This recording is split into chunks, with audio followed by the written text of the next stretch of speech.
Olá, esse é o Diálogos Flimina. Sejam bem-vindos. O nosso programa, o nosso projeto é um braço da Festa Literária Mina Preta, que teve a sua primeira edição no ano de 2021 e que, neste ano, trouxe esse formato para a gente conversar um pouco com artistas, com autores de fora da nossa cidade e trazer a experiência deles, e conversar, trocar ideias. Então sejam muito bem-vindos. A nossa convidada de hoje, ela é escritora, poeta, está há mais de 20 anos envolvida com a cultura, com a literatura. E eu gostaria de apresentar aqui a Elisandra Souza. Elisandra, seja muito bem-vinda, muito obrigada pela sua presença. Boa noite, Jéssica. Eu estou bem feliz com o convite, né? Estou muito honrada, né? A gente sabe que são poucas, né, as oportunidades que a gente tem, né, de expandir nossas fronteiras, né? Às vezes a gente tem uma ficha só, né, e a gente precisa apostar em alguém, né? E eu fico feliz, né, que você usa essa ficha, né, para apostar, né, para falar do meu trabalho, né? É sempre muito gratificante, né, poder compartilhar, né, um pouco dessa experiência, que é uma caminhada, né, de muito plantio, né? Muito plantio, a gente tem algumas colheitas, né? Mas a maioria das vezes a gente continua e segue plantando muito, assim, né? Então, estou muito honrada, assim, pelo convite, né? De a gente poder trocar ideia. Muito obrigada. Eu vou fazer uma breve apresentação e aí você acrescenta, pode me interromper se tiver alguma coisa errada. Você nasceu em São Paulo, foi para a Bahia, cresceu na Bahia, voltou para São Paulo quando adolescente, e aí você começou a se envolver com a cultura, com a poesia, com o hip hop. E eu, quando ia te apresentar, eu ia falar Elisandra Migiba. E mas eu falei, vou falar Elisandra Souza, porque eu quero que ela fale sobre esse nome, sobre o significado desse nome. E eu jogo a bola para você. Quem é Elisandra Souza? Como você gostaria de falar de você mesma aqui, para quem está nos assistindo? Olha, às vezes é bem difícil, né? Quando a gente vai se apresentar, né? Porque a gente sempre deixa, a gente escolhe, né, um recorte, né? Então eu sou, né, antes de mais nada, assim, eu gosto muito de falar que eu sou uma leitora, né? Eu sou uma mulher muito apaixonada por livros, né, pelas palavras escritas. Gosto muito das palavras faladas, né? Mas as palavras escritas, para mim, elas têm um peso maior. E Elisandra Souza, né? Souza é sobrenome paterno, né, da minha família, né? Honro aí, né? Meu pai já não vive, né, em terra, né? Virou ancestral. Então honro muito esse nome. E aí o Migiba é bem curioso, né? Porque eu conheci a história das Mijibas num livro de literatura. Migiba é uma palavra shona, inclusive o livro está aqui, né? O bom de agora ter uma biblioteca que eu posso pegar o livro. Ai, maravilhoso. Migiba, eu conheci nesse livro aqui, Zenzele, uma carta para minha filha, da escritora J. Nozipo Maraire. É um romance, né, de uma escritora do Zimbábue. E nesse romance, a autora, ela escreve uma carta, né? A mãe da Zenzele escreve uma carta para a filha, que ela vai estudar na Europa, e ela vai contando toda a história da família, né? Tudo que a Zenzele não pode esquecer quando ela estiver na Europa, né? As origens, né? A família, tá? E dentro dessas histórias tem a história das Mijibas. Mijibas, dentro da narrativa, foram mulheres guerrilheiras, né? Que lutaram pela independência de Zimbábue. O significado da palavra Mijiba: jovem mulher revolucionária, né? É o significado. E Mijiba eram essas mulheres guerrilheiras, e aí a descrição das Mijibas eram que elas eram mais aguerridas do que os próprios homens, assim. E eram mulheres que não tinham filhos, eram mulheres que eram produto da luta. E, e eu fiquei muito encantada, né? Inclusive eu abri aqui na parte que fala das Mijibas. E eu vou colocar literatura nessa conversa. Geralmente eu nunca estou com o livro disponível, mas agora eu estou. E aqui ela fala: nenhuma das duas tinha aparência do que se espera de uma mijiba. Por esse termo coloquial, o povo da aldeia designava as jovens revolucionárias. Eram mulheres de uma nova geração que usavam calça como os homens e sabiam fazer pontaria com igual firmeza. Mulheres que matavam, fortes e saudáveis, corriam pelos matos brandindo fuzis AK-47 e metralhadoras. Mulheres que se esgueiravam para a aldeia nas parcas horas de descanso e rodeavam a fogueira junto com os companheiros homens. Armas pousadas ao lado, atraindo-nos com canções revolucionárias. As costas não carregavam bebês de nariz escorrendo, mas a esperança de uma geração diferente. Sobre a forma de montes de munição, mapas, códigos e suprimentos para abastecer a batalha que nos iria finalmente levar à independência. Para a imagem tradicional que fazíamos das mulheres, pareciam tão estranhas quanto esquimós. Era um produto da luta armada. Moldavam também sua própria identidade. Eram temidas e admiradas, pois diziam-se em combate, podiam ser mais aguerridas do que todos. As tropas rhodesianas chamavam de bodcats. É um tipo de gaucho selvagem, muito semelhante a um lince. Porque as mulheres chonas eram ferozes como leoas acossadas. E aí é essa descrição que eu captei aqui no livro, né? E muito forte. E coloquei esse nome no meu fanzine lá em 2001, que é onde eu dato o início da minha trajetória literária, né? Eu comecei a fazer poesias e publicar nesse fanzine, então são as primeiras poesias que eu começo a mostrar. E aí tem um fato curioso, né, sobre as Mijibas, né? Então fui levando esse nome, primeiro no fanzine, depois no nosso próprio coletivo, que era um coletivo de jovens mulheres ali da periferia do Grajaú, da Zona Sul de São Paulo. Né? A gente fazia um evento chamado Mijiba em Ação, no qual só mulheres negras se apresentavam, só mulheres negras pegavam no microfone. Inclusive rolou várias coisas, né, desse nosso evento, que no início ele aconteceu, né, as primeiras edições de 2004 e 2005. Aí em 2004 a gente falava assim, olha, homem não pode falar no microfone. E aí a gente não tinha DJs mulheres. A gente não conhecia lá em 2004, né? E aí a minha irmã na época namorava um DJ, e a gente falou, você vai tocar, mas você não vai falar, né? Então, tipo... E aí eles espalharam, não vamos lá no evento não, porque é só de mulheres e tal. E aí os poucos que estavam ali era namorado de alguém, né? Era marido, amigo e tal. E aí eles mesmo falando que, não, esse evento aí não entra homem, só porque eles não podiam falar.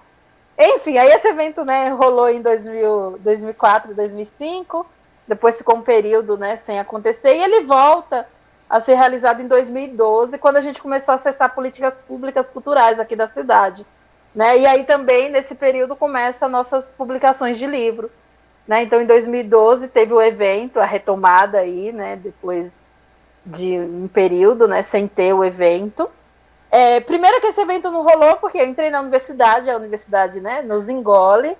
A minha irmã também entrou na universidade, nesse início éramos em 4, 5, né? Tinha minha irmã, tinha a Thaís, a Cindy, né? Que fez aquele filme Antônias, né? Ela participava porque ela era da região do Cocaia, né? Ela é cantora, continua cantando, né? E tudo mais. E ela fazia parte do nosso coletivo, né? Então, foi bem bacana, assim, né? 2004, 2005. E aí, quando a gente retoma, já acessando políticas públicas, a gente também entendia que a gente falava muito de vamos fortalecer a mulher negra tal, e convidava as mulheres negras artistas para fazer trabalho voluntário. Né? Claro que a gente entende que eram as condições, a gente estava super feliz que a gente tinha conseguido um espaço do céu, que era só espaço, né? Aí as mães fizeram coisas pra gente comer no camarim, e acessando todos aqueles recursos do céu e tal. Mas é isso, né? A condução, né? Aquele tempo que aquela mulher, né, estava se dedicando, né, para ir ali fazer uma apresentação pra gente e tal. E a gente falou, olha, tá contraditório. A gente fala que vai valorizar a mulher negra, a artista e tal, e a gente não consegue nem pagar a condução dela. Então, quando a gente teve a oportunidade de acessar políticas públicas, né, claro que a gente não conseguia pagar cachês, mas a gente conseguia pagar ali, né, uma ajuda de custo, né, que até ficou famoso esse termo aqui em São Paulo de ajuda de custo, né, tipo, aí também todo mundo só quer dar ajuda de custo, ninguém quer pagar cachê.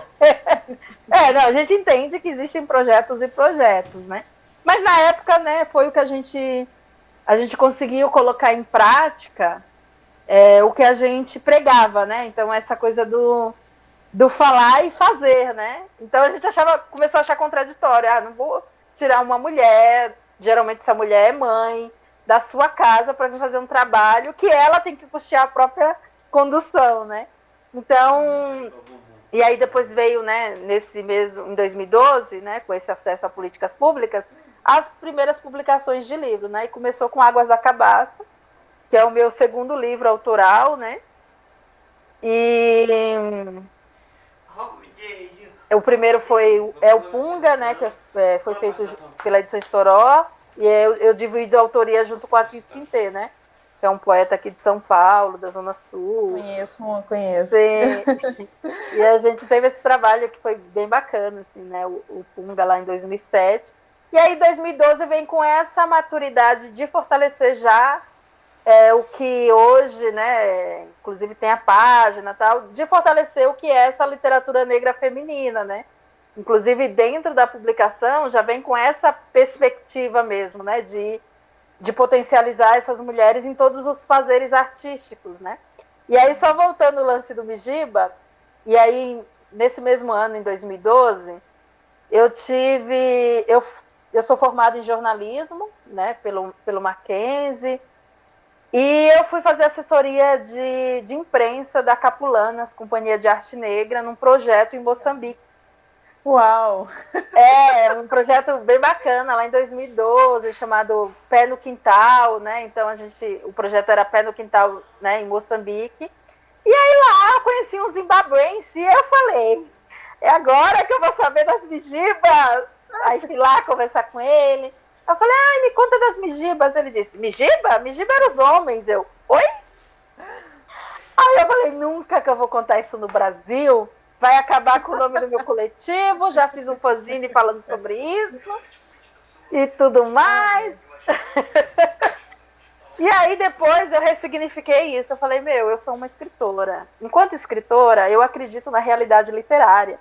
Possa ser que elas não existiram historicamente, mas ela existiu dentro da cabeça da escritora, que me fez acreditar que elas existiram, né? E ao ponto de eu denominar o fanzine, colocar o nome do coletivo, eu tenho tatuado Mijiba, né? Então agora, se elas não existirem, agora elas vão ter que existir. Né? Então eu sempre conto essa história para falar o quanto a literatura é poderosa, né? O quanto a literatura de mulheres negras ela é transformadora, né? Porque ela nos dá ali uma possibilidade. Eu já fiz várias pesquisas sobre Mijibas, né? Ainda não cheguei em nada concreto. Vou ter que ir lá no Zimbábue, né? Verificar essa história. Vou ter que aprender um inglês, no mínimo, ali, ou Shona, né? Para poder me comunicar ali. Mas é isso, assim, né? Então, enquanto escritora, eu acredito na realidade literária, né? Eu me potencializo com essa potencialidade, né? De você ter direito ao lúdico, né? A estar em lugares que muitas vezes seu corpo físico não vai, né, conseguir ir lá. Às vezes nunca, né? Dependendo das nossas condições, a gente não vai acessar nunca determinados espaços. Mas, por meio da literatura, a gente pode ir em qualquer lugar, né? Então, isso é muito bacana, assim. Não, e você já me contou várias coisas aqui que eu agora vou ficar cutucando. O fato de você ter lido esse livro na época que você leu, e a gente está aqui em 2022, fazendo, você inclusive, o seu coletivo, com o trabalho, fazendo esse trabalho de divulgação, de fomento, de incentivo dessa literatura negra, de mulheres negras, e você ter tido acesso a esse livro, ao que eu estou vendo, foi transformador. Eu nem sabia do livro, eu comecei pelo nome, porque eu falei, poxa, olha quanta coisa, assim, esse nome tem um significado forte, porque o nome do coletivo, você coloca o nome, e aí eu vi que era significado de mulher negra revolucionária, né? Jovem negra revolucionária. Eu falei, isso tem um significado muito forte, tanto se for o significado literal, quanto subjetivo para sua vida, né? Sim, e é muito bacana, né? Esse livro é de 1996. E a primeira vez que eu li esse livro, eu li emprestado da biblioteca pública que tinha próximo, né? Não era tão próximo da minha casa. E hoje eu tenho a versão dele em inglês também. Não sei ler inglês, mas eu tenho a versão dele em inglês. Eu falo assim, não tenho inglês agora, mas você vai ler. Eu falo assim, pretendo adquiri-lo ao longo da vida. Sem dúvida. E aí esse livro é de 96, né? E esse acesso que eu tive a esse livro também, ele é muito simbólico para mim, né? Porque esse acesso a ler um livro, né? Que também estava no, né? Era um livro que estava ali por uma política de leitura, de incentivo à leitura, né? Inclusive essa biblioteca que eu frequentava, ela já tinha uma seção de literatura africana. Né? Inclusive eu li todos os livros, a sessão era muito pequenininha, né? Inclusive eu pretendo, né, voltar. É que faz tempo, hoje eu adquiro os livros, né? Inclusive minha biblioteca linda aqui atrás. São livros que eu fui adquirindo depois, né? Eu começo a adquirir livros depois que eu publico o meu primeiro livro, que é o Unga, de 2007. Até então na minha casa não tinha livros, né? Era uma casa sem livros. Engraçado que hoje eu vou na casa de alguém, a primeira coisa que eu olho, eu falo, nossa, se tem livros, eu falo, já vou lá, olhando a lombada para ver o que a pessoa lê, né? E aí, se não tem livro, eu falo, nossa, casa pobre. Pode estar o luxo, a riqueza que for, mas se não tem livro, eu acho tão pobre. Ai, é que nem numa casa também que não tem comida, né, gente? Não tem comida, não tem livro. Pode estar vestida de ouro, né? Não tem graça. Então, eu passei a adquirir livros, né? Depois que eu publiquei o meu primeiro livro, assim, né? Então, não tinha... O acesso que eu tinha era por meio de empréstimos, né? Então... E aí eu acho que também vem esse interesse de também ter a posse do livro, né? O acesso. Eu fico brincando que eu acho que eu fico... tanta negação, né? Tanto não acesso, né, às coisas, que eu falo que eu fico tentando reconstruir a biblioteca de Alexandria, né? Porque não posso ver um livro, já não tem espaço para adquirir livros, mas você está sempre pensando em livros, né? Vai montar uma casa só para livros. Ai, que sonho, né? Espero, meu sonho. Não, e aí eu tenho uma questão, né? Porque se eu quero que você leia determinado livro, eu não vou emprestar o meu livro. Eu vou lá, né? Porque, por exemplo, esses ele é um livro esgotado, mas de vez em quando você consegue encontrar ele no estante virtual, no sebo do Messias, que são sebos virtuais e tal. Né? Então, de vez em quando eu pesquiso, compro uma edição para alguém, assim, né? Mas eu não passei a não emprestar. Eu emprestava muito livro, mas aí ele não voltava. E como meus livros geralmente são livros que têm muito afeto envolvido, né? Tem essa tentativa de ter todos os livros que eu li na época eu me identifiquei, claro, na época que eu lia na biblioteca, assim, né? Então, todos eles é muito carregado. Esse mesmo não sai daqui. Leva para a oficina e já fica assim, de olho, para não desaparecer. Ninguém põe a mão. Né? Então, e é muito... Esse caminho, né? Um caminho quando você desperta, né? Para o interesse pela leitura, né? Por pesquisar também autorias, né? De autoras negras, né? E autores negros, é um caminho sem volta, né? Porque aí você começa também a racializar e falar assim, tá, mas por que não? Por que não tem?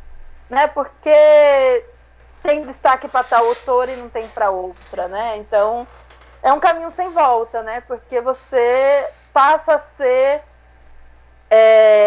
uma militante mesmo, de identificar onde... Por que não? Por que não convidaram, né? Por que não tem? né? Qual que é a justificativa de ter uma mesa, né, com 4 homens falando, e muitas vezes, hoje, né, você encontra uma mulher falando, né, mas a gente já está aqui, pelo menos nos movimentos literários das periferias de São Paulo, se fizer uma mesa só de homens, no mesmo dia tem que ter uma mesa só de mulheres, assim, é automático, porque a gente já estraga o evento na hora. Não dá certo. Teve uma feira literária aqui que fez um evento que era para falar da literatura nordestina.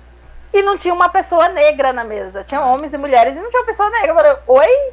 E aí foi super questionado, né? E tudo mais, assim, mas ficou aquele mal-estar, tipo, né?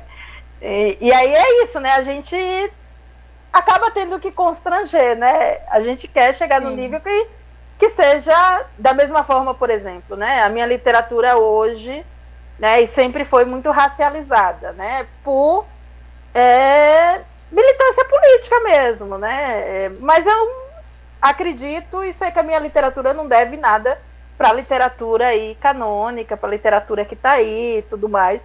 Mas é um ato político, né? Eu colocar dentro dessa nomenclatura, né? E não é por achar que a minha literatura é pior, né? Ou melhor, é literatura, né? Só que a gente ainda está num debate que as pessoas, quando você fala que faz literatura negra, das pessoas acharem que é uma literatura sem qualidade, né? Uma literatura que é aleatória também, né? Que não foi pensada, né? Que é só um panfleto, que é só discurso, que não tem boas histórias para contar. Sim, sim. E é isso, né? Acho que quando a gente começa a tentar despertar outras pessoas para dizer, olha, essa literatura ela é tão complexa e tão diversa como qualquer outra, né? E tem espaço para essa literatura, né? Exatamente. Tem espaço, o que nos barra é as oportunidades, o próprio racismo, né? E aí quando eu vi que você começou fazendo um fanzine, eu fui conhecer fanzine recentemente, assim, eu já tinha uns 20 e poucos anos, não conhecia, não fazia parte, assim, eu não tinha esse conhecimento. Mas eu comecei a me divulgar como poeta fazendo meus livros. Antes de saber o que era um fanzine, só que eu fazia de xerox, imprimia e grampeava e fazia. E aí eu falei até com uma amiga esses dias, falei, ó, raridade que você tem aí na sua casa, uma raridade, que era esse livrinho de cópia que eu fiz em folha colorida e vendia R$5. Mas eu vejo como esse movimento é importante. O que você falou, você escrevia e começou a mostrar. Como que foi esse processo de começar a mostrar a sua poesia, a sua escrita, né? De estar ali, você como leitora, como escritora, e dar esses primeiros passos. Eu acabei, né, na hora que eu ia me apresentar, acabei falando do sobrenome Souza e não concluí. Eu nasci, né, em São Paulo, né, e meus pais são baianos, da cidade de Nova Soure. E quando eu tinha 2 anos, a gente voltou para essa cidade, né, então eu passei a infância e adolescência lá em Nova Soure e volto para a cidade de São Paulo com 13 anos. E aí venho, né, até então, nunca tinha pensado, né, sobre questões raciais, sobre o meu lugar, né, no mundo. E aí quando eu venho para a cidade de São Paulo, uma periferia da Zona Sul, né, claro, Nordeste, a cidade interior é a periferia da periferia, né, mas não tinha conhecimento, né, dessa derivação, né, dessa nomenclatura, desse pertencimento, né.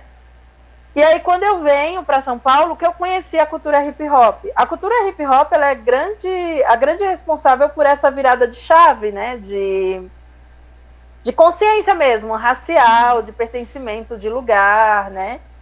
E a cultura hip-hop, eu falo que eu fui parar na literatura por falta de talentos, né? Que eu adorava, tipo, ouvir eu não entendia as gírias de São Paulo, né? Então eu anotava no caderninho tudo errado, assim.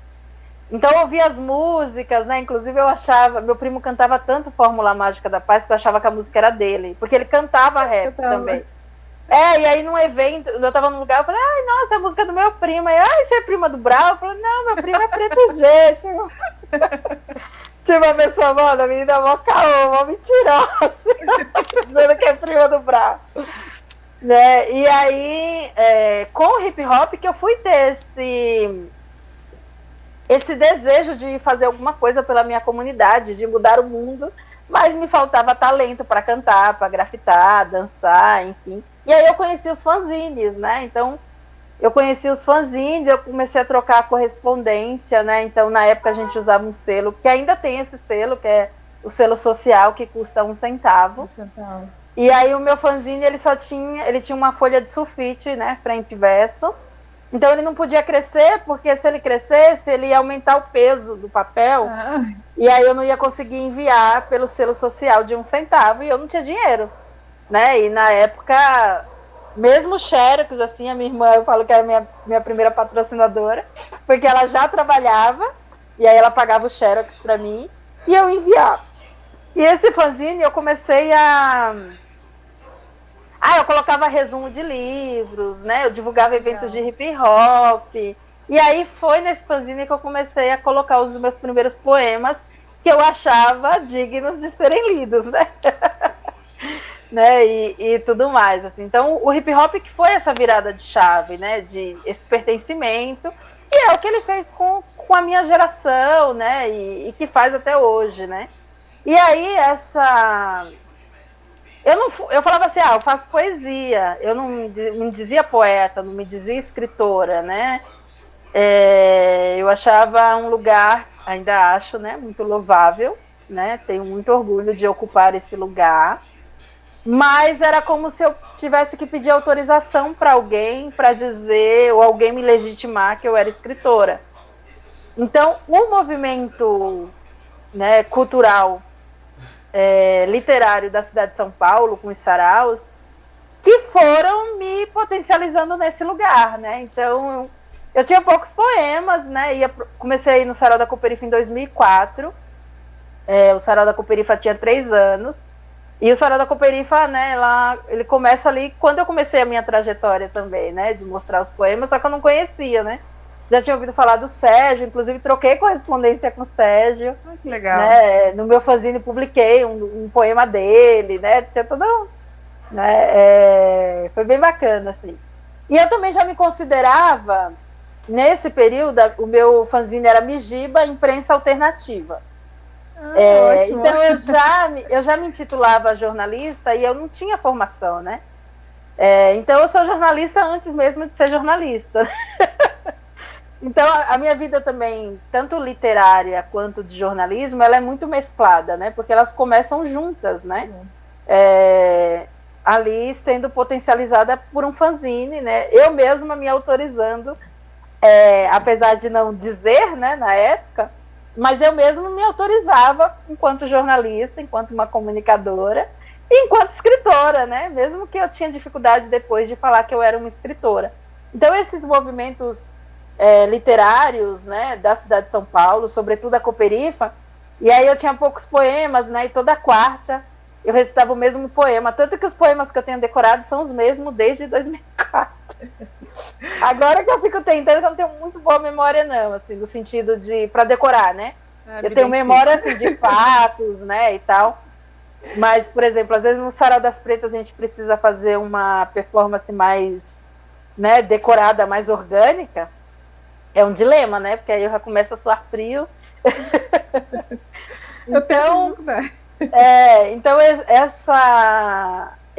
eu fui me tornando, né, escritora e poeta, muito potencializada por esse movimento mesmo, né? Então, de ter esse reconhecimento. No começo eu achava, né? Eu falava, quem eu penso que sou para dizer que eu sou escritora e sou poeta, né? E aí depois, quando me legitimaram, agora eu falo, não, eu sou poeta, sou escritora, né? Me sinto como as Mijibas, né? Forjada na luta, né? E aí eu acho que é isso, assim, né? Foi um caminho, meio um caminho sem volta, sabe? Tipo, daqui não dá para voltar para trás. Você não viu, não tinha placa de volta, né? Só tinha uma placa mostrando pra frente. É que nem a consciência, quando a gente adquire consciência racial, né? Como a gente começa a racializar nosso mundo, não tem como você dizer que não viu determinadas situações, né? Você pode se omitir, você pode não ter uma opinião sobre, né? Mas não dá para dizer voltar para trás, né? Voltar para alienação, né? Não volta. É um caminho sem volta. Assim. Não, muito bom. E aí, o coletivo começou.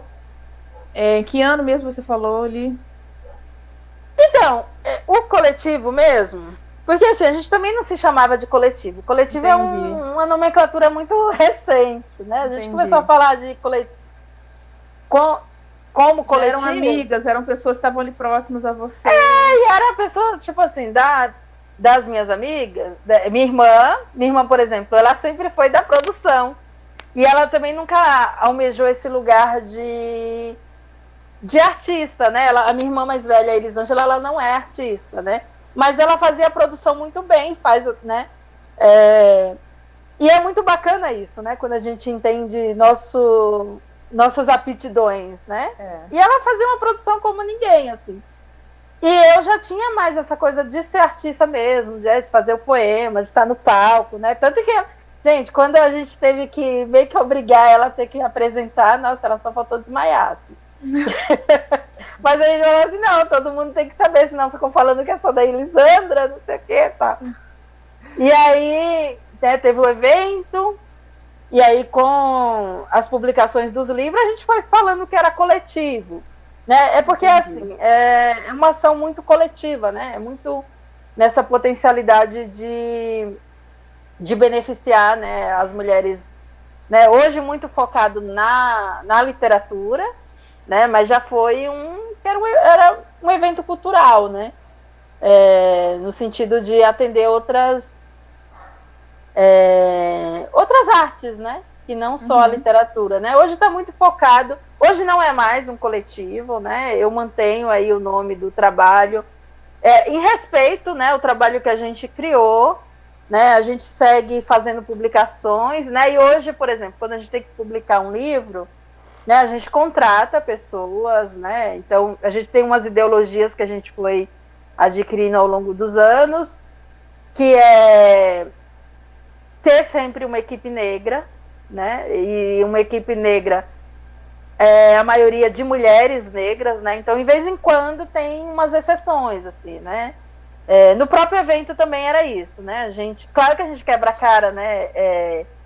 No sentido de é muito importante, é muito político, mas tem um outro fator aí que a gente não pode deixar de levar em consideração nas relações, que é caráter, né, que é responsabilidade, né? Então tudo isso são os indivíduos, né? Sim, e aí isso é muito muito além, né? Tem a subjetividade, tem a complexidade, né, que a pessoa não vai conseguir honrar o compromisso porque aconteceu N coisas, né? E isso não é... E aí entendendo também quem que são essas mulheres negras, né? São mulheres negras da periferia, com pouco acesso, né? Com N demandas, né? Essa coisa de muitas serem mães, né? E na época também já, né? Então, muitos papéis que a gente acaba exercendo, e aí quando chega na hora da arte, é muito difícil, né? Não é fácil, né? Você tá excelente em todas as categorias, né? Mas a gente, por ideologia que a gente mantém equipes negras, né? Quando a gente vai fazer qualquer um dos trabalhos que a gente coloca o nome do Mijiba. Já no Sarau das Pretas, a gente já tem a liberdade, já tem o amadurecimento que o protagonismo é nosso, né, de mulheres negras que estão ali no palco, mas que a gente pode, né, contratar pessoas que vai potencializar a nossa arte. Trabalho. Então, no Mijiba, isso era ainda trabalhar com pessoas brancas inadmissível, assim. A gente não trabalhava nem com homem, né? Tipo, teve ali no primeiro episódio né, de ter o DJ, depois a gente, né, teve uma DJ residente, que é a Vivian Max, né, DJ Vivian Max, foi residente aí nas edições seguintes, tal.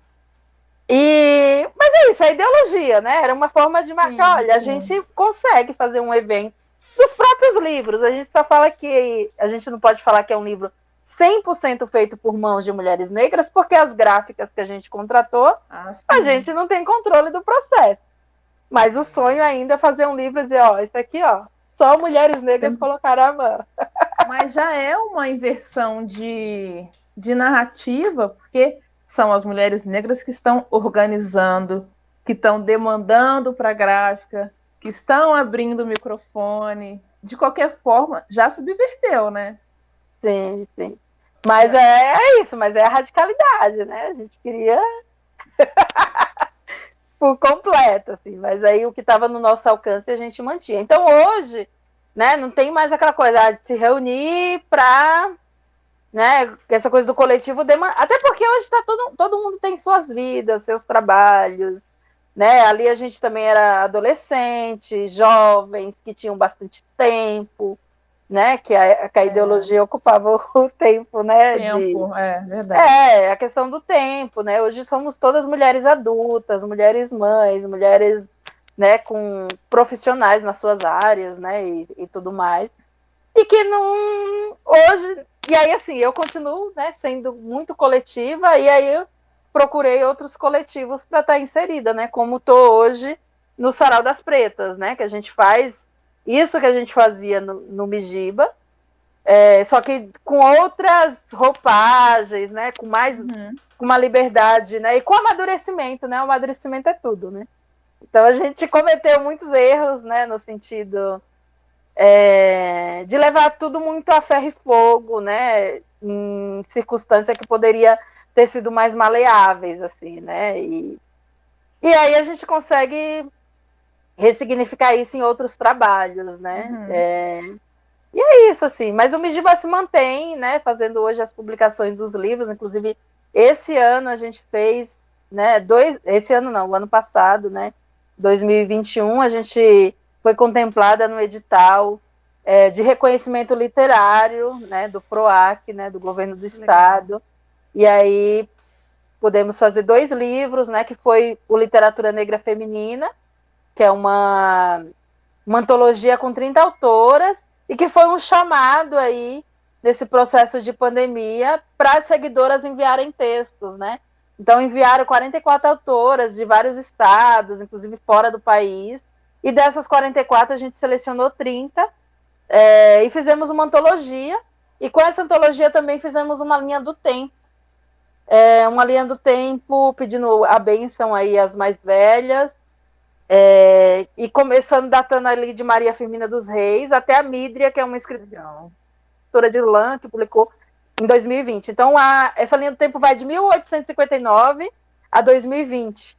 Né? E tem grandes vácuos assim na história, sabe? Tipo, de Maria Firmina dos Reis, né? Até a gente pensar em Ruth Guimarães, né, na própria Carolina, tipo, passa muitos anos, né? Muitos anos. Décadas, inclusive.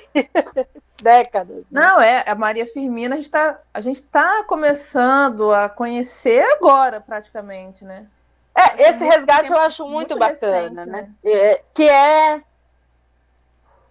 ao mesmo tempo eu fico muito feliz, né, que ele esteja acontecendo. Eu sempre penso, eu tô lendo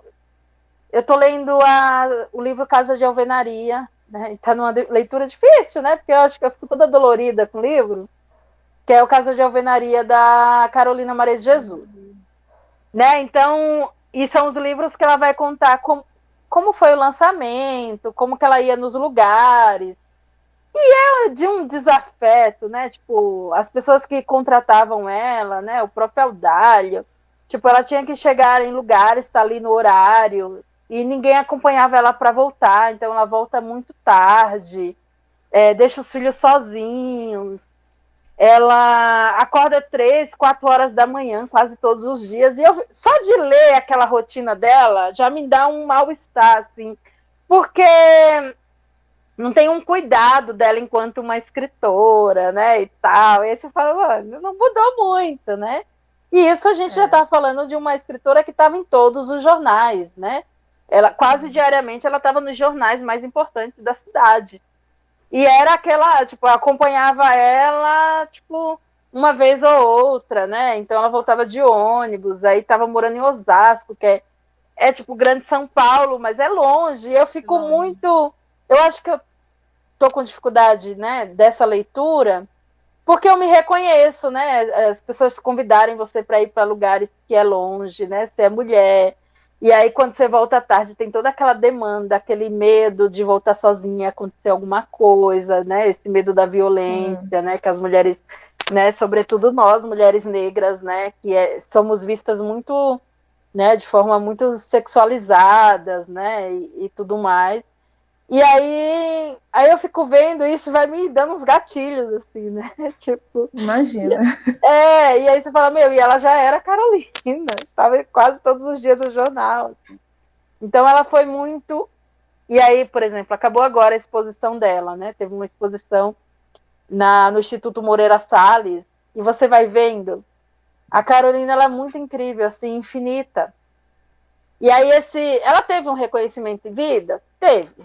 Teve. Né? Mas ela, no fim da vida, ela estava catando papelão novamente.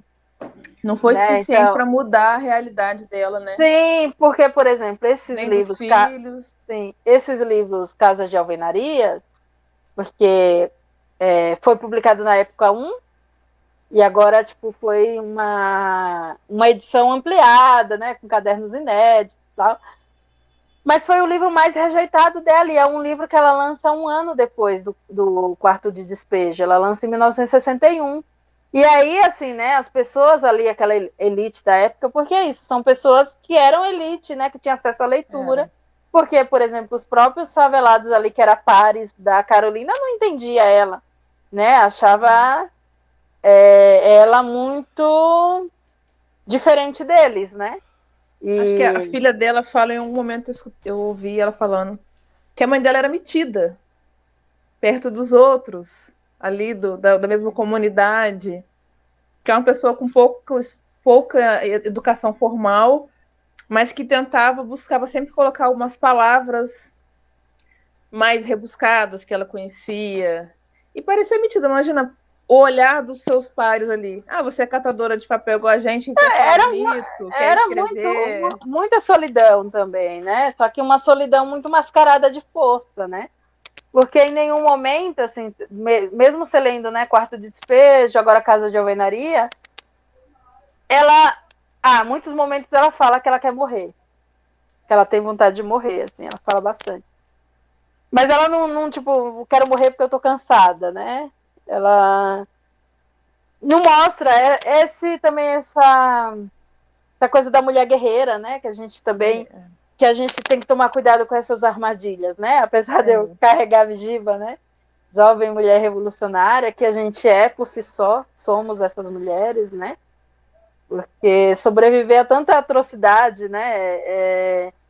E é muito louco, né? Porque eu acho que o que nós, enquanto mulheres negras, né, nos mantém, né, de coluna ereta, assim, é muito sustentado por essa ancestralidade, né? De saber que a gente porque tem um monte de mulher aqui do lado, atrás, e dizendo, mano, para trás a gente não volta.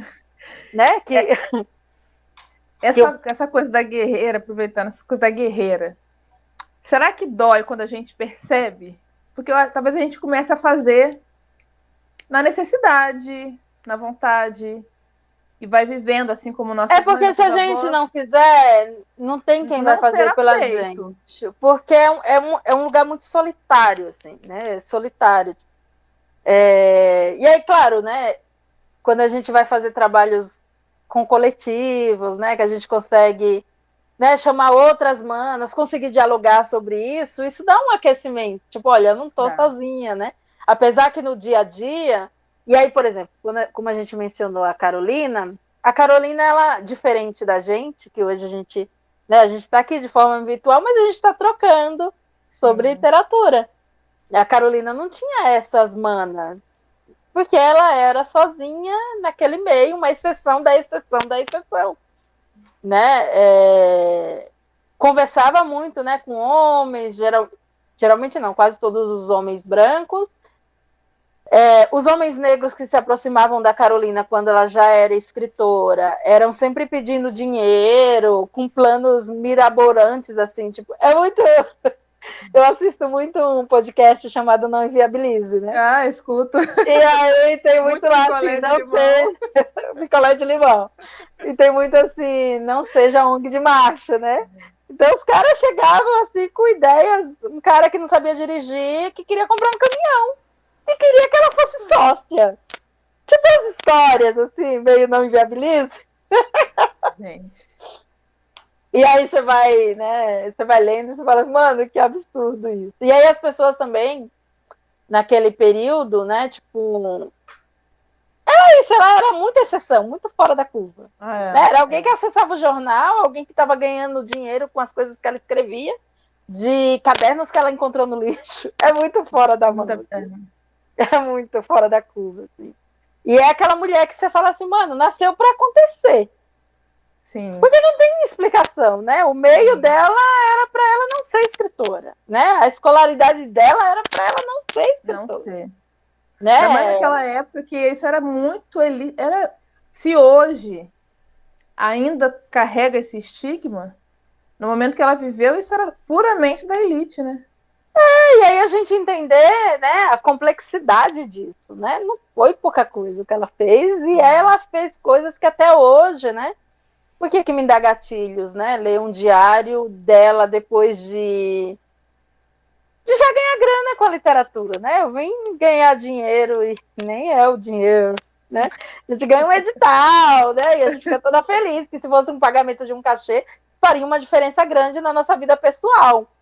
Mas você pegar 90 mil, 100 mil, né? A gente já pegou 180 mil. Em projeto cultural não dá para fazer nada, não dá para fazer muita coisa, né? E aí você, é claro que fosse 180, né? 180 na conta da Elisandra é lindo, maravilhoso, mas né, esses valores que a gente pega para fazer projeto cultural, quando a gente vê, tá faltando dinheiro. Vou colocar mais um pouquinho no meu bolso aqui ainda para completar mais uma coisinha que fala. E as publicações, como que você começou? Você foi pela necessidade também de falar, opa, vou ficar aqui. Você já fazia isso a forma do fanzine, mas chegar na parte gráfica. É que o fanzine pro livro é muito diferente, né? Na verdade, eu não achava que eu pudesse publicar um livro, né? E isso quem me disse que eu podia fazer um livro, né? E tudo mais, foi o escritor Alan da Rosa. E aí ele convidou eu e o Aquins, né? Vamos fazer um livro vocês dois. Vocês têm temáticas parecidas, um na versão da mulher e outro na versão do homem, tá? Que o Elê Semog e o José Carlos Limeira, lá em 1980, eles fizeram um livro junto e deu super certo. E eu, fazer livro? Tipo, porque eu tinha um respeito muito grande pelo livro, no sentido de, não, né, tá. E aí ele, né, reuniu nossos textos, né, fez a correção, fez aquele papel de editor mesmo.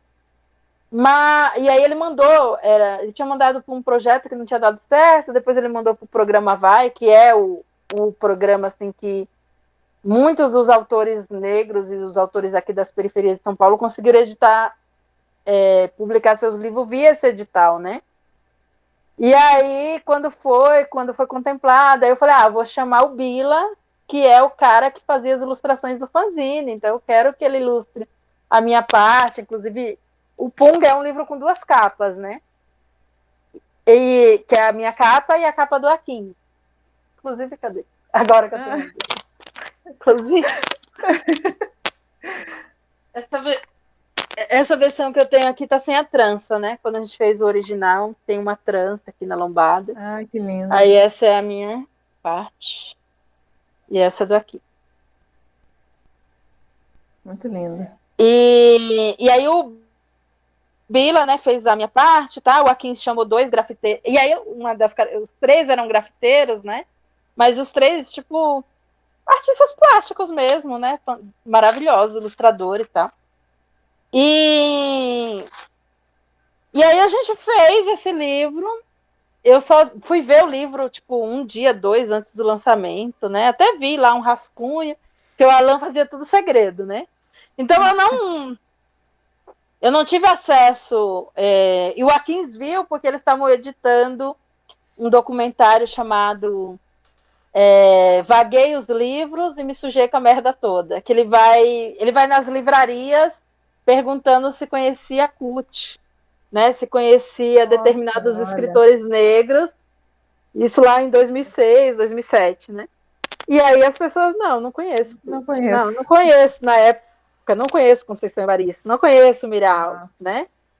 E ele vai entrevistando várias pessoas, tal. E aí, a partir do Punga, né? E aí tinha essa questão, né? Eu estava participando de um livro com um homem negro, inclusive o Akins, na época, era um vendedor da Santa Efigênia, vendia essas coisas de pendrive, né? Esse eletroeletrônico. Na época vendia muito CD, né? Na verdade. CD, DVD, né? Tipo, essas coisas. E ele vendia muito livro, né? O Punga vendeu muito.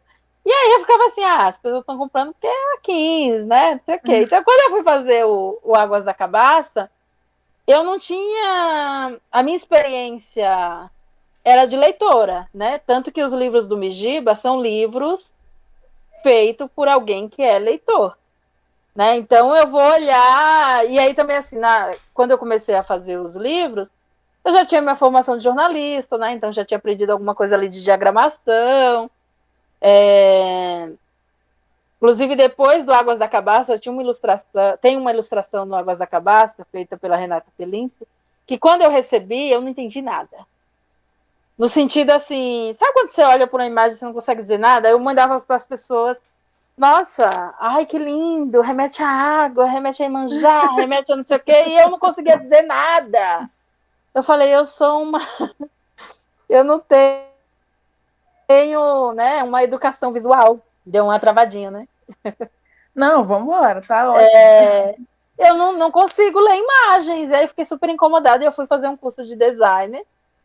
Eu falo que eu fui fazer esse curso só para valorizar design, né? Porque eu não... Quer dizer, agora eu falo que eu sou uma designer de Canva. Mas, né, até por conta, né, na página na Literatura Negra Feminina, eu que faço todas as artes lá, né, e tudo mais.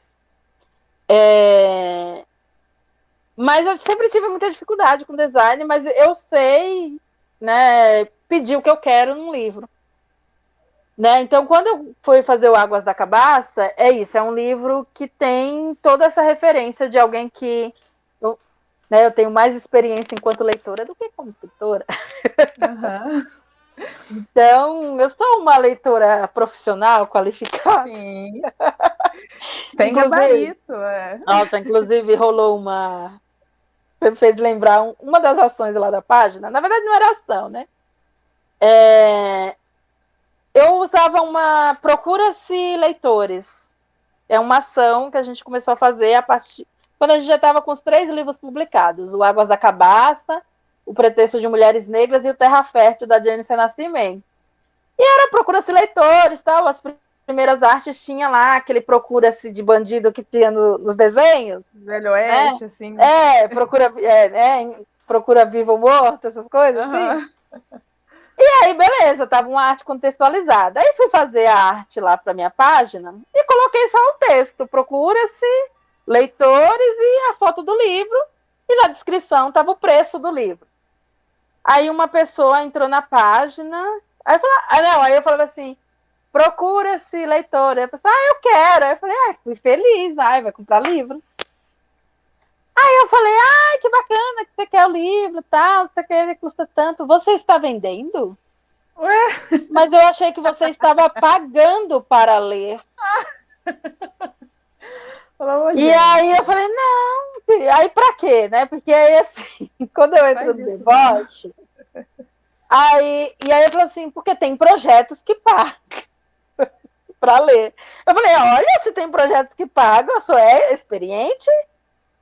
Eu Me sou apresenta, né? experiente, Também vou entrar sim. nessa. Aí eu entrei no deboche, eu, tipo assim, não expus a pessoa, mas printei e falei assim, gente, ó, é isso que a autora negra, né, ouve, né, você está pagando para ler seu livro. Falei isso ali. Aí eu coloquei, será que o Paulo Coelho recebe esse tipo de pergunta? Aí não, comecei o nível do deboche, né, aí comecei. Marque aqui projetos que pagam para ler. Aí eu fazia o card, né? Aí depois eu falei assim, se tem projetos pagos para ler, eu sou uma leitora. Aí fiz meu currículo de leitora profissional. Aí o pessoal gostou, aí coloquei a foto, tipo, leio desde os 6 anos de idade, tenho 32 anos de experiência. Boa, boa. E fui, né? Tem outras habilidades, aquela coisa de currículo mesmo. E o pessoal gostou, e aí eu comecei a fazer currículo. Aí o pessoal mudava foto e as inscrições, eu comecei a fazer currículo das pessoas. Legal. E fiquei no deboche aí quase 15 dias, né? Já estava no ponto que os seguidores chegam, né? A gente já entendeu o recado. Eu tava assim, ó. Me despertou uma coisa aqui agora. Do que a pessoa perguntar. Essa foi ousada. Foi ousada de perguntar isso. Mas às vezes a gente sente nas pessoas isso. Você escreve? Você é poeta? Não, mas o poema é mesmo, da sua cabeça mesmo, você que cria. Não, mas você não copia, tipo assim, né? Aí a pessoa fica aquele constrangimento. Assim. Essa pergunta. É isso. Né? Tipo assim. Coisas que você não acha que precisa responder. Que você não jamais teria que responder, né? O poema sai da sua cabeça. Não, e a gente sabe. É até ruim, é até difícil de processar uma pergunta dessa, mas o que. Tipo assim, você fica sem saber o que falar. Né? E aí eu entrei no deboche, né? Só que aí eu comecei, eu falei, não, aí os seguidores teve que me dar um freio, né? Porque já tava, tipo assim, 1000 currículos. Não, depois você caça lá, tá tudo lá. 1000 currículos, né, de leitores profissionais, das crianças que ficavam muito bonitinho. Eu aprendi a ler na barriga da as crianças era tipo, não, eu comecei a ler com 2 anos, né? Tipo, aí a criança tinha 6, tipo, já tenho 4 anos de experiência. 4 anos sem experiência. Mais da metade da minha vida. E aí nessa coisa a gente. É a reflexão, né? Tipo, as pessoas se acham no direito de. É isso, além de, né? No caso, não é botar preço, né? No caso é tirar o preço. A pessoa queria receber para ler o seu livro. Aí a nossa literatura é tão ruim assim que tem que ser paga. Como não fosse só um favor, como se fosse algo que ela merecesse receber para isso. E aí às vezes também quando acontece essas coisas, me dá um tipo, falei, porra, aí você fica repensando, né? Será que vale a pena, né? Mas eu sou um tipo de pessoa assim, eu nasci para viver das palavras, né? Seja no jornalismo, né? Seja na literatura, é o que eu vim fazer no mundo, né? Eu vou trabalhar com as palavras, né? De uma forma ou de outra. E aí você fala, mano, que missão é essa cabulosa num país, né? Com poucas pessoas que leem, né? O acesso ao livro, né? Que a questão racial, né? Ela passa na frente, né? E te coloca vários degraus para baixo, né? Então é muito. É isso, né? A gente faz por teimosia, faz por necessidade, faz por questão política também. Mas é que eu não me vejo em outros lugares, outros papéis, assim, né? Tipo, é algo que eu sei que eu vim fazer isso, né? Então, mas ao mesmo tempo é muito gratificante quando alguém, olha, eu li o seu poema, eu me identifico com ele, parece que você escreveu esse poema para mim, assim. Esse lance da identificação, do pertencimento, né? De você ver, parei de alisar o cabelo, porque eu entendi toda a conjuntura. E não é porque, hoje a gente pode dizer, olha, eu aliso com consciência. Né? Já teve períodos que a gente alisar o cabelo, é alienado. Não. É outra opção. A gente luta para falar de liberdade.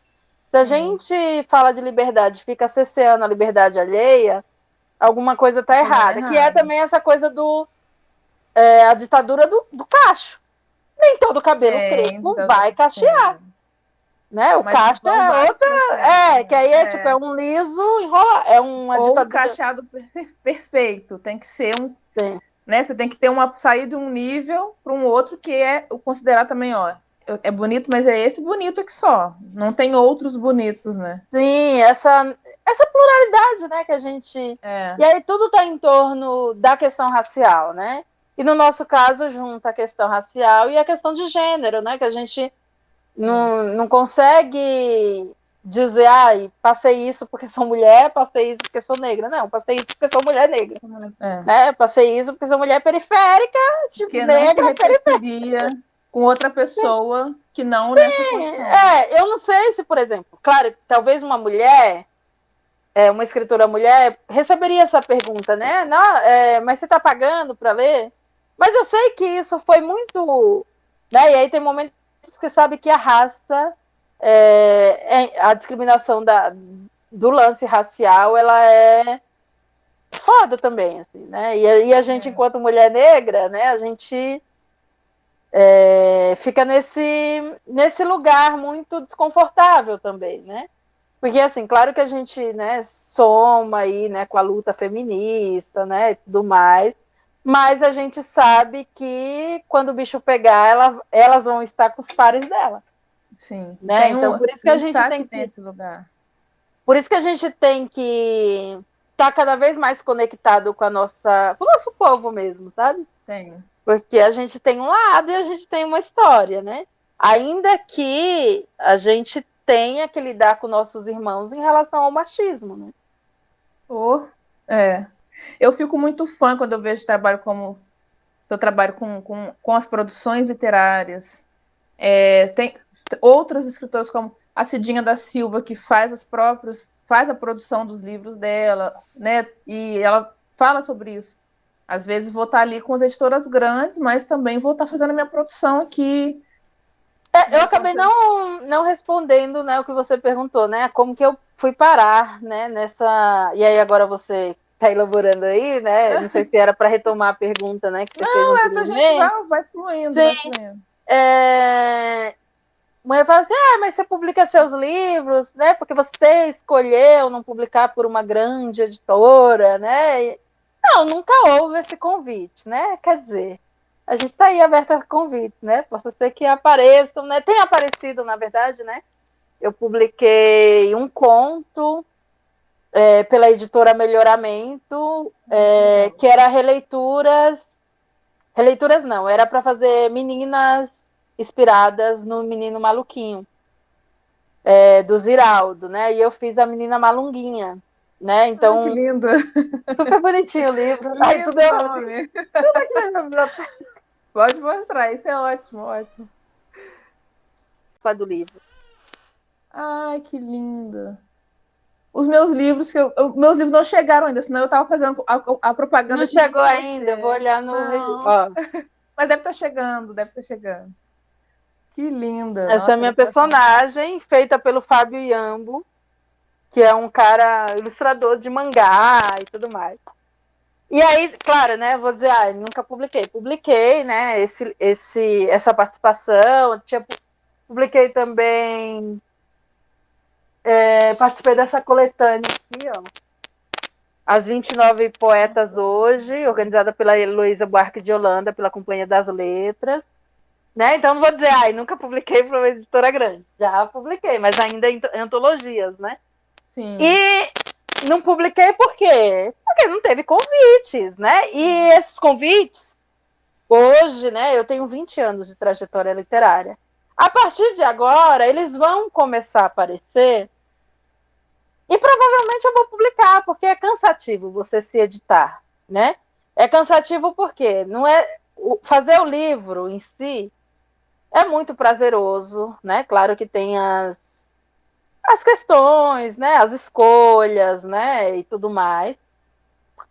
Mas você se torna o grande gargalo de você fazer uma publicação independente, e aí uma publicação independente sendo feita por mulheres negras, é que você também vira sua vendedora, sua própria Sim. distribuidora, sua própria assessora de imprensa, né? Todos os processos ali dependem de você.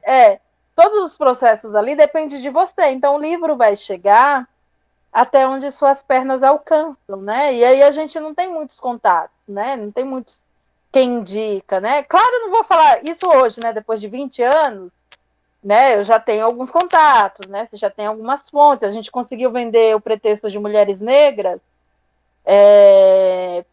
para o projeto para a Secretaria de Educação do município, né? Então, toda a sala de leitura das escolas municipais tem o nosso livro, tem o Terra Fértil também, né? Tem esses 2 livros, que é uma vitória. A gente conseguiu fazer um livro com dinheiro público e conseguiu ter esse livro também no espaço público.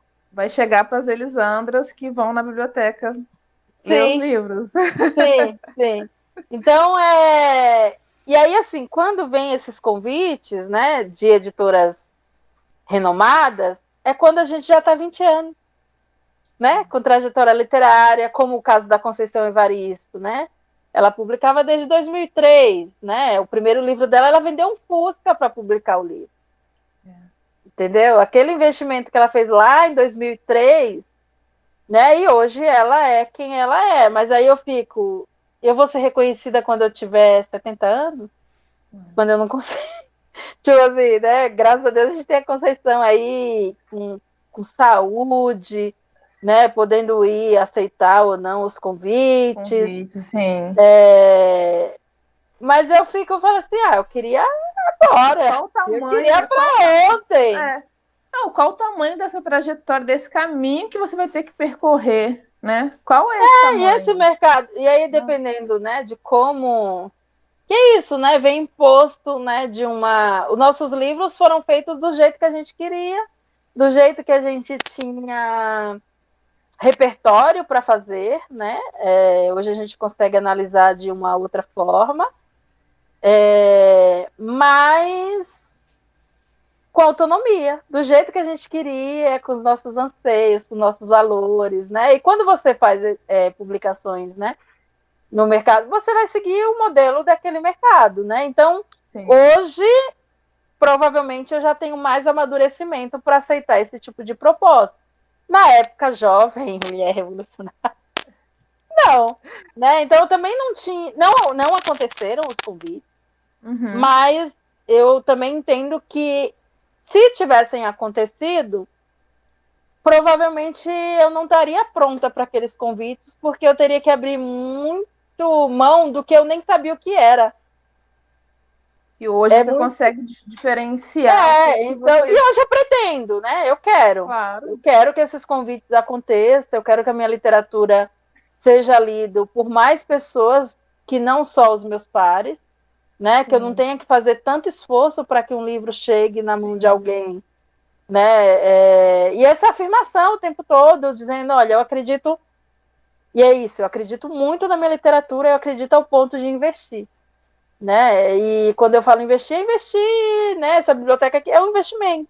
Eu invisto em livros, né? Eu acredito no livro, eu acredito na potencialidade da literatura, né? Ao ponto de investir dinheiro. Dinheiro é o que a gente tem, né, de troca mais... dinheiro é energia, né? Demais. Dinheiro é energia. Quanto que custa o dinheiro, né? Ele, né, apesar de ser só um papel, ele tem o poder de você acessar as coisas, né? Ele abre portas. Ele abre portas e portais, assim, né? Claro que aí a gente tem que avaliar, né, o nosso caráter, né, os nossos valores, até onde a gente vai em nome do dinheiro, mas eu quero dinheiro, né, e que ele esteja muito bem-vindo e bem gastado, né, que ele faça esse movimento do mercado, né, Exu é o mercado, né. Eu gosto muito de feira, né, eu vou para feira, eu gosto dessa potencialidade da feira, de você falar assim, aí o cara fala assim, é 6 por 5, aí eu, pode ser 7? E aí o cara, pode. Não, 7 para mim não dá. 7 para mim não dá. E aí vai ter da outra barraca falando, não, pode pega 8. Né? Aí você vai, entendeu? Tipo, eu gosto dessa dinâmica da feira, né? essa dinâmica que é muito de Exu, assim, né? De o mercado, né? Essa possibilidade da troca, né? Muito bom. E aí eu estava vendo, você participou de várias edições dos Cadernos Negros. Eu não sei aqui, assim, eu falo dentro de uma realidade do interior do estado do Rio, e eu fui ter acesso a, a áreas da cultura negra recentemente, né? Assim, de ir atrás e a partir de alguma coisa puxando outra. E sei que a internet me ajudou nisso, de conseguir ir atrás de algumas coisas e conhecer, saber que os Cadernos Negros são. Poxa, quantas edições de Cadernos Negros nós temos hoje? E quantos livros você já participou? Somando as antologias que você participou e os seus livros autorais, são quantos livros, você sabe? O Putz, número? eu não fiz É esse muito livro, cálculo. né? Eu não fiz esse cálculo, inclusive não tenho todos aqui, não conseguia. Essa biblioteca eu tô assim, toda hora falando dela, porque metade dela foi montada hoje. Não, foi montada hoje. Que Tipo. legal. E não tá todos os meus livros aqui, né? A maioria dos livros estão na casa da minha mãe ainda. Então eu não separei, né? Quando eu trazer todos os livros, eu vou separar, tipo, deixar só os que eu, né, num lugar assim para eu conseguir visualizar, né? Cadernos Negros, né? Foi bem importante você falar, porque eles são esse pilar dessa literatura negra, né? Apesar de eles não serem os pioneiros, eles são a nossa experiência de mais longevidade, né? Eles estão há 44 anos, desde 1978, publicando contos e poesias, e que vem com essa proposta dessa produção, né, da gente estar humanizado dentro dos personagens, né, que nem isso, né, acontecia. A gente sempre apareceu, né, como personagens, tanto homens quanto mulheres, muito estereotipados, né, o homem o vagabundo, o cara que não trabalha, o cachaceiro, tal. A mulher muito hipersexualizada, né, essa coisa da servidão, o trabalho doméstico ainda com requisitos de escravidão, né, de escravização e tudo mais. E aí, quando você tem uma antologia que se propõe a pensar nessa humanidade, nessa subjetividade e dessa complexidade de homens e mulheres negras dentro de uma narrativa, numa narrativa que, né, tem um núcleo familiar. Quando a gente aparece em novelas, a gente parece que nasceu num pé de alface, né? Os personagens são Surgiu sempre sem de. família, né? Teve uma última novela que tinha uma personagem negra que era amiga da Ritinha, eu não lembro o nome da novela. Mas a menina não tinha Sei. família. Ela não tinha família, era tipo um acessório da Ritinha, tipo, né? Então aí tem esses papéis ainda, a amiga, né? A amiga, Amiga. né? Aquela mulher, aquela senhora que é considerada quase da família, Quase da família. né? Que criou os filhos, né? E tal. Aquele filme, né? Eu adoro a Regina Casé, foi incrível, né? Que horas ela Que horas ela volta. volta? É que a Regina Casé, eu não sei se ela, né? Eu sei que ela é nordestina, mas eu não sei se ela, como ela se identifica racialmente. Eu não sei, né? Nunca E eu vi não, ela falando sobre ela mesma assim, não. eu sei que ela até tem, né? Fala da filha, né? Tem filhos negros, né? E tudo mais, mas eu não sei como que é como que ela se denomina, né? No caso. Mas ela é a cara da população brasileira, né? Se ela não se vê enquanto mulher negra, né? Pelo histórico familiar, tal, ela é uma mulher com uma cara. Mas se fosse uma mulher mais retinta nesse papel, né?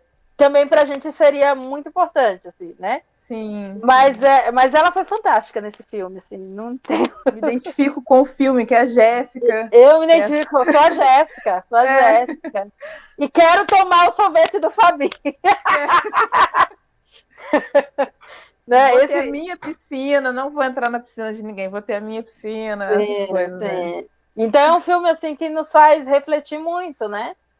E por que eu estou falando da telenovela? Porque é o que, né, se tem um tipo, entre aspas, de literatura que é consumida no nosso país, é essa literatura televisiva, né? Tipo, é uma outra linguagem, a linguagem do audiovisual, mas as pessoas consomem porque elas gostam de ouvir histórias. História. Né? E ali é o que está no meio da sala, né? Tá ali acessível, né? Acessível, tal. Claro que em vez em quando tem umas mudanças, né? Tem, mas a gente não pode ser muito ingênuo, né? Tem mudado porque o público também tem exigido isso, né? Essa representatividade, né? Não mudou a estrutura ainda, né? Vai mudando um pouquinho a estética. Vai né? mudar por muito.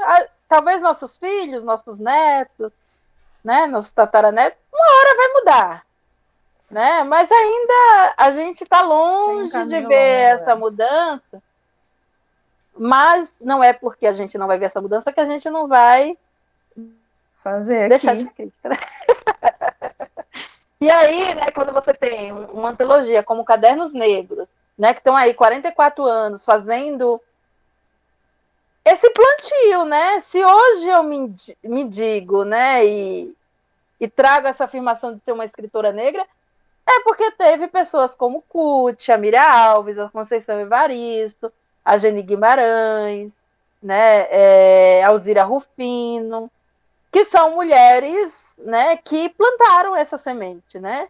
Mulheres, inclusive, né, essa denominação de literatura negra feminina é uma denominação que a Esmeralda e a Miriam Alves, né, não sei se chegaram a conceituar, mas elas falavam sobre isso em entrevistas, né, e tudo mais. E eu me sinto feliz, né, de ter mulheres como ela, né, mulheres escritoras, que abriram esses caminhos, né? Não é à toa que no nosso trabalho a gente vai fazer uma linha do tempo. Eu estou olhando assim porque a linha do tempo está ali na parede, né? Mulheres que abriram essa estrada, né? Tá longe de estar pavimentada, né? Mas eu já consigo visualizar ou também ter ganhos muito mais acesso do que elas tiveram, né? E aí elas tinham também referências, né, de outras escritoras, um número maior. Mas hoje eu tenho elas como referência, que são mulheres que estão vivas, né? Mulheres que eu tenho acesso, que eu troco ideia, que eu já participei de mesa, né? E quando eu olho para a trajetória da Carolina, por exemplo, que aí já é diferente das escritoras negras de cadernos, a Carolina estava sozinha, né? E aí deixa muito mais louvável, né? Todos os feitos que ela conseguiu realizar e que a gente hoje tem acesso, né? E o Cadernos Negros, inclusive, né? Ele tem esse nome em homenagem a Carolina, Cadernos, porque era a Carolina publicou em 1960. Não sabia. Né? Eles vêm 18 anos depois. Então, eles já tinham ela como referência, né? Enfim, e aí, Cadernos Negros, né?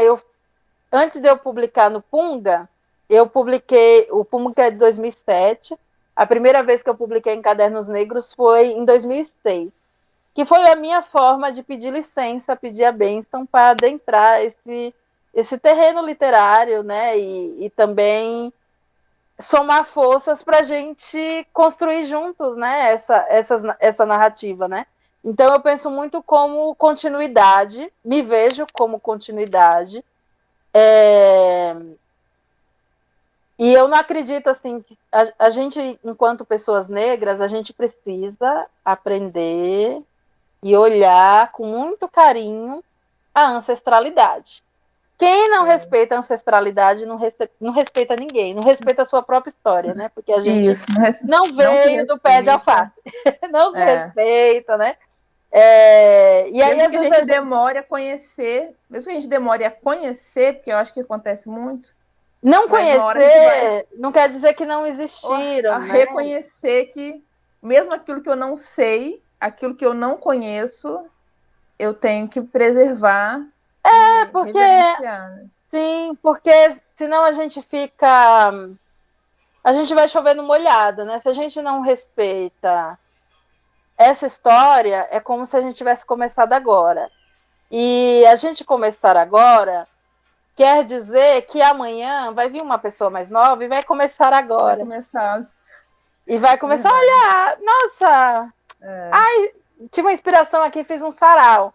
O sarau também não é novo, né? Olha, né, a educação de terreiro, né? Olha o samba, olha a cultura negra popular, né? Olha o jongo, não é novo, nada disso é novo. O jeito de girar é novo, né? E a ancestralidade é essa, é esse esqueleto, é essa espinha ereta, né? Então, é que é isso, o racismo ele é muito eficiente, né? Não dá para culpabilizar indivíduos, né? Dá para culpabilizar a nossa história no sentido de que o racismo ele é altamente tecnológico, né? A gente inventa uma coisa e vem alguém e diz, ah, neguinho, neguinho, caralho, meu nome é MC da porra. É verdade, é verdade. Essas tecnologias e diferentes tecnologias, né? O Cadernos Negros veio mantendo uma tecnologia. E é uma tecnologia, né? É uma ferramenta, Poxa, né? Mantendo essa tecnologia enquanto se discute hoje, o papel vai continuar ou a gente vai migrar para a tela? Olha aí, 44 anos, isso é pura tecnologia de estar vivo e estar trazendo novos autores, estar criando novas referências, porque você e outros autores que estão agora são referências, passam a ser referências, convivendo com aqueles que são referências para você. É muita sorte, né? Poder ser contemporânea, né? De uma Conceição, né? De uma Geni, de uma Alzira, né? Do Cuti, do Sérgio Vaz, né? Que é um poeta, né? E uma pessoa que eu admiro muito, assim, né? Eu às vezes no meu curso, eu dou um curso de literatura negra, literatura e arte negra, né? No qual a maioria dos meus cursos eu só falo das mulheres, né? Mas aí teve esse curso que eu fui falar dos homens, né? E eu coloquei o Sérgio Vaz, né? Enquanto escritor negro, né? E ele tem muito um discurso muito do Brau, assim, não, eu sou pardo, né? E como ele não participou, né, desse movimento dos cadernos negros na época, ele era de outra, nem não tinha essa consciência, então ele fica, sei lá, eu acho que ele não diz, né, eu que estou dizendo, esse receio de pegar lugar de alguém, né, mas eu não fazia parte dessa história e tal. E eu falo, no meu curso você faz. Porque você lê os poemas do Sérgio, você fala, mano. Mano, os poemas do Sérgio Vaz, né? De um jeito assim, Sim, é periférico, é negro, né? E aí essa coisa que a gente ainda vai discutir em algum momento, né? Que é o colorismo, né? Sim. Que é essas nuances, né? Que para mim é tudo armadilha do racismo. Armadilhas. Né? Eu sou uma negra, né? De pele clara, né? Sei que em determinados lugares possa ser que eu tenha alguma vantagem, né? Mas está longe de ser a vantagem da mulher branca, entendeu? Não é mesmo. E a gente vê isso no dia a dia, né? Porque a pessoa fala assim, mas tem, você é negra, mas não é tão negra, né? As pessoas dizem, você é negra, mas não é tão negra assim, né? Vai viver para ver como é que funciona. O Brau também, né? Tem esses homens, assim, esses homens negros que para mim são... eu louvo muito, né? E aprendo muito, né? O Brau, né? Essa coisa do rap, o hip hop, eu amo demais, assim, o Mano Brown, né? O Emicida, né? Que é meu contemporâneo, a gente inclusive é amigo, a gente troca muitas ideias, assim, né? O Sérgio Vaz, né? São pessoas, o Michel Iacchini, né? Então tem um grupo de homens assim que eu sou muito grata, né? De tê-los enquanto amigos, assim, enquanto pessoas que Israel Neto, né? Que faz literatura afrofuturista, da Quitembo, né? Que são pessoas que tá pensando, né, nessa literatura, né, nessa arte, né, nesse o nosso contemporâneo, né, o que a gente vivendo agora, né, também registrando esse momento no tempo, né. Porque assim, adoro, né? Quando eu assisti aquele filme Meia-Noite em Paris, do Woody Allen, fiquei pensando muito, mano, eu quero fazer um dia uma escrita que eu possa ir, né, nos lugares históricos, né, da nossa história.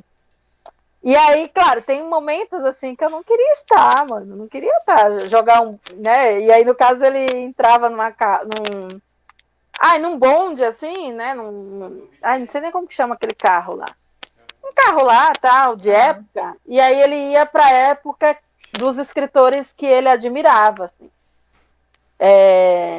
E aí eu falo assim, não, tem épocas da história negra que eu não queria estar, mano. Tipo, a marcha dos direitos civis, não.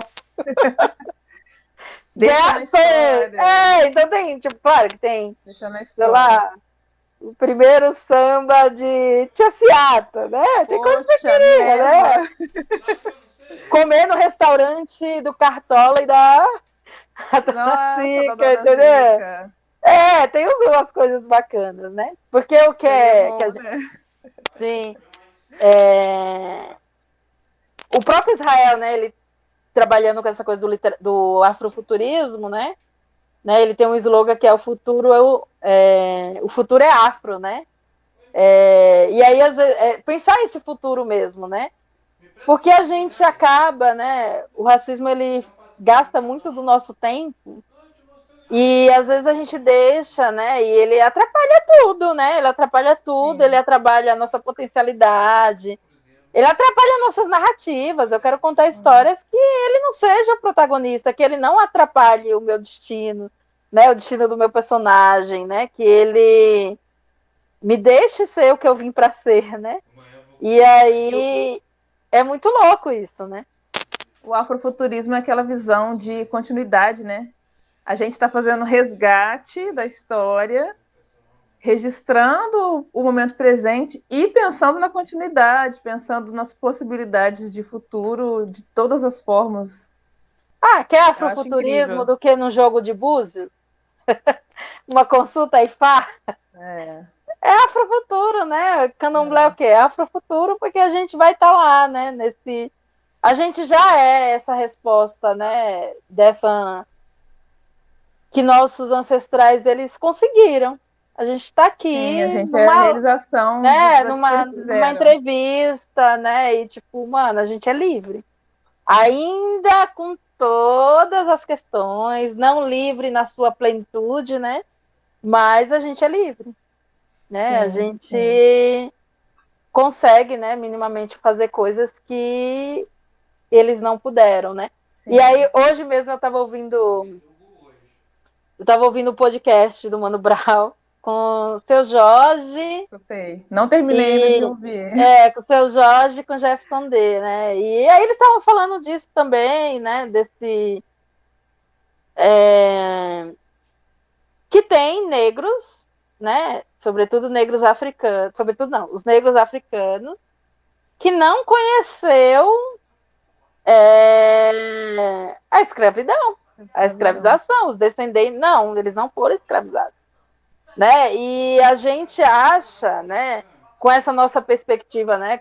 A gente é atravessado por essa história, né? De escravidão, de escravização, né? De cessear a liberdade, e a gente tem a nossa sequela, né? Tem nossos gatilhos, tem as nossas questões, e não quer dizer que tipo, todos os negros, né, vão... Até a coisa da consciência mesmo, né? Por muito tempo eu já fui aquela, tipo, militante chata mesmo, sabe? Tipo, nossa, se eles... né? Ou, sabe, assim, de, tipo, e aí, né? Determinados posicionamentos. Claro, tem umas opiniões, tem umas coisas que não dá, né? Mas compreender até as diferenças de pensamento. A gente. Por exemplo, né? Negro que volta no dito cuja aí, para mim não dá. Não, coisas que. Né? Outra... né? Pessoa que ataca a cultura, entre outras coisas, mas é o que está aí aparecendo. Aí você olha e fala, mas difícil, é saber isso. É difícil ver a humanidade. O Brau fez eu fazer uma coisa, né? Fez eu ouvir aquele podcast dele com Holiday. E eu falo, mano, Eu escutei. Pô, e aí o Brau só faz eu admirá-lo mais ainda, que eu falo, mano, como ele é paciente, ele conseguiu fazer É, perguntas. Eu, enquanto jornalista, tem determinadas pessoas que eu não conseguiria entrevistar. é. O dito cujo que está aí do poder seria um deles. Não, Não. E não, ele não. fala nessa entrevista assim: eu não tô aqui para te hostilizar. E ele realmente não hostilizou. E Sim, ele talvez fosse a nossa conseguiu. primeira reação. Ficar jogando várias pontas para a pessoa se Não, e desnortear ali. E ele manteve, né? Ele depois manteve desse eu. podcast, eu estava trabalhando num sindicato e eu fui fazer cobertura da reforma da Previdência, dos servidores aqui de São Paulo, né? E ele era o relator, né? E aí ele falava barbaridades, assim, dos professores. Eu falei, mano, o Brau fez eu escutar ele, aí eu já tô com a raiva do Brau, né? Aí, tipo, teve uma hora, assim, que ele tava lendo lá o relatório, e ele lia rápido, né? Aí as professoras, né, as servidoras tiazinhas, falaram assim, bebe água, verme também bebe água. Nem ele aguentou. E começou a rir. Eu falei, mano, esse cara é um personagem. Ele é um personagem que talvez ele não teria espaço na direita. Na direita não, Na na esquerda. esquerda. Porque com esse. Que tem um discurso mais raso, né? E essa coisa toda não teria espaço, né? Porque na esquerda você tem que tomar lá da cá, né? Não dá para vir É, com esse discursinho, né? Tipo. Então, é aquele personagem que ele criou para estar é, inserido num espaço, né? Talvez para esse tipo de pessoa, né? O julgamento assim alto. Ela só vai encontrar espaço sendo o que o ex-presidente lá da Palmares é, né? E é um cara que você fala, mano, o cara é filho de um cara incrível que é incrível. o escritor Oswaldo de Camargo, um cara com caráter, né, com uma história incrível, né, Conhecimento vasto.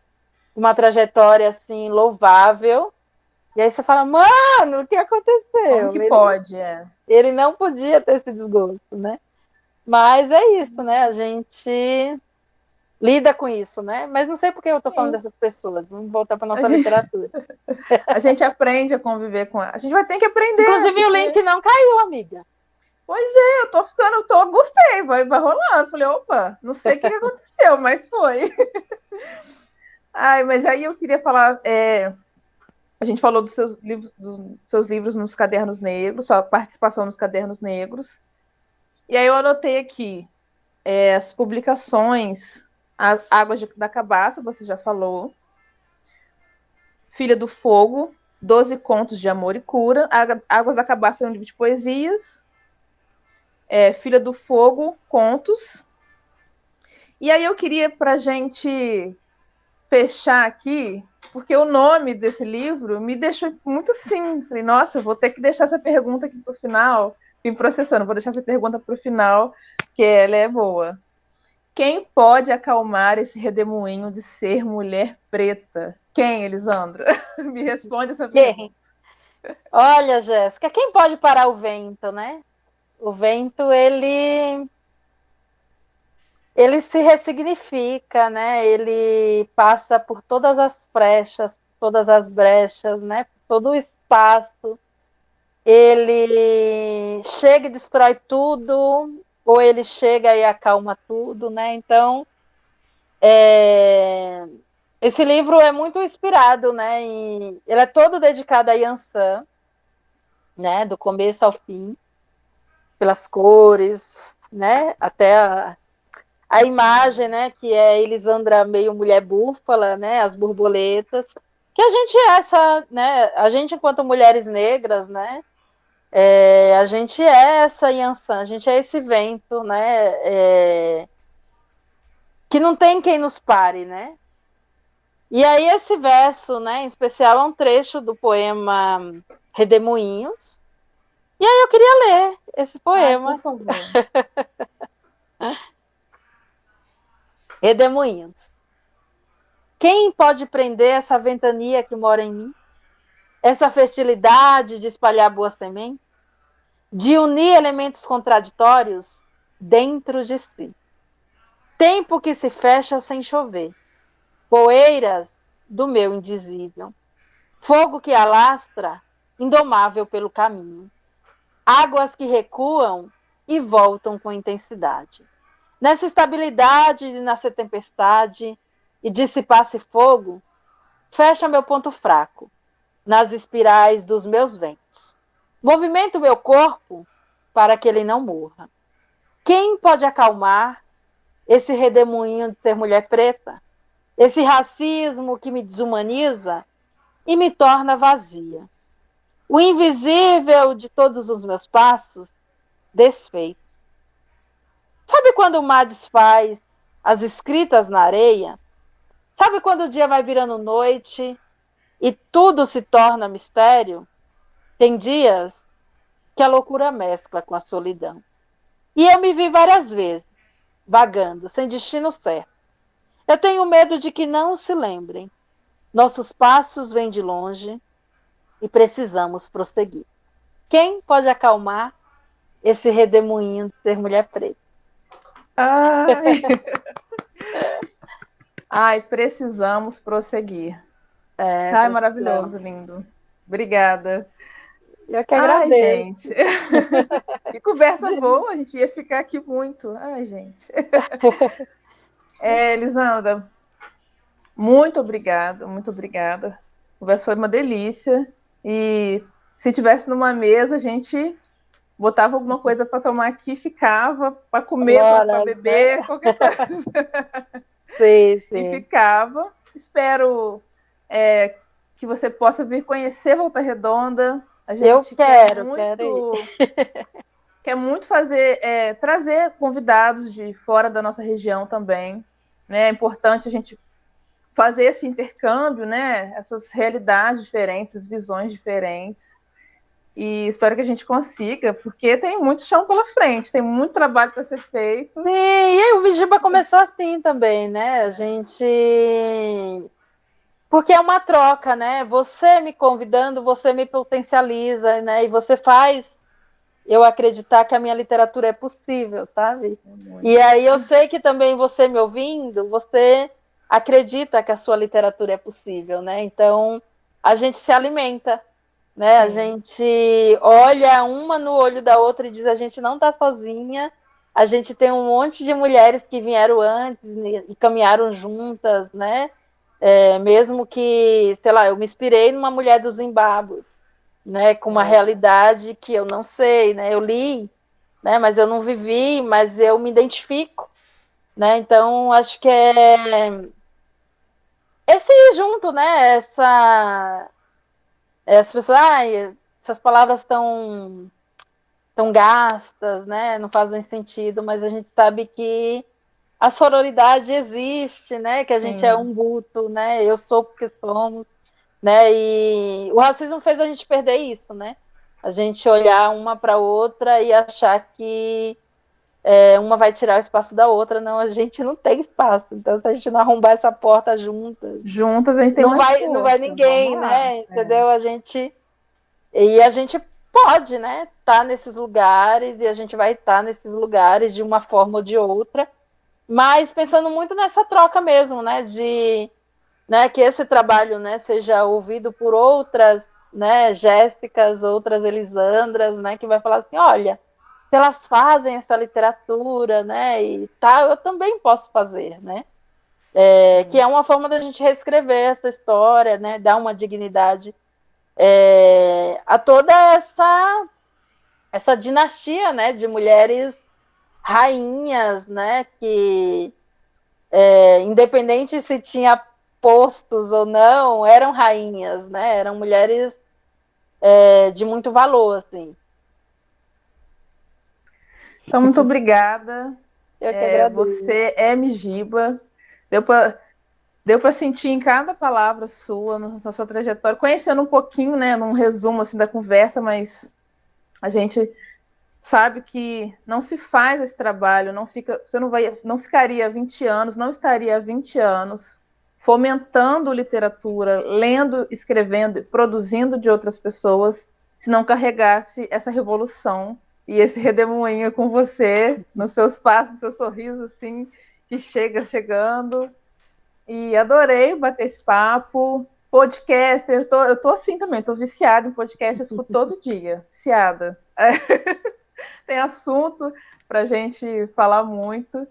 E muito obrigada. Em breve, nosso programa, nosso papo vai estar aí na rede. E até as próximas, que vão acontecer, eu tenho Até certeza. as próximas, axé, e boa sorte aí nos seus trabalhos, na sua literatura, né, nos caminhos que você escolher para seguir. Assim. Ai, axé, muito axé pra gente, muito Axé. axé. Obrigada, Eu que boa agradeço. noite, Boa noite.